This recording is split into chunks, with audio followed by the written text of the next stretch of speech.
This channel does not promote any violent, harmful, or illegal activities. All content provided by this channel is meant for an educational purpose only.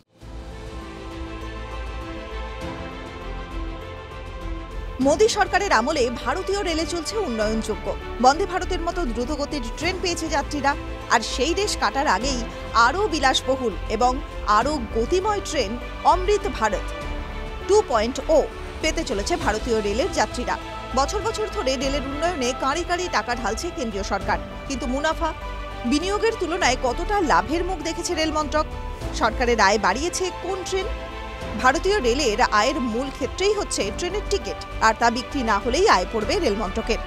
এককালে ticket কেনা নিয়ে যাত্রীদের মধ্যে সচেতনতা বৃদ্ধি করতে ক্রমাগত প্রচার চালাতো রেল। 2023-24 অর্থবর্ষে রেকর্ড আয়ের মুখ দেখে ভারতীয় রেল মন্ত্রক। সে বছরই 2.40 লক্ষ কোটি টাকা আয় করেছিল এই কেন্দ্রীয় মন্ত্রক। তার আগের বছর রেলের আয় হয়েছিল 2.23 লক্ষ কোটি টাকা। এক বছরে 17,000 কোটি টাকা আয় বেড়েছে ভারতীয় রেলের, আর সেই আয়ের বেশিরভাগটা উঠেছিল ট্রেনের টিকিট বিক্রির মাধ্যমে। একটি পরিসংখ্যান সূত্রে জানা যায়, রেল মন্ত্রককে প্রতি বছর দায়িত্ব সহকারে বেশ মোটা অঙ্কের টাকা তুলে দেয় রাজধানী এক্সপ্রেস। আরও নির্দিষ্টভাবে বলতে গেলে KSR বেঙ্গালুরু রাজধানী এক্সপ্রেসের টিকিট বেচেই বেশি ভালো পরিমাণ লক্ষ্মী লাভ করে থাকে ভারতীয় রেল।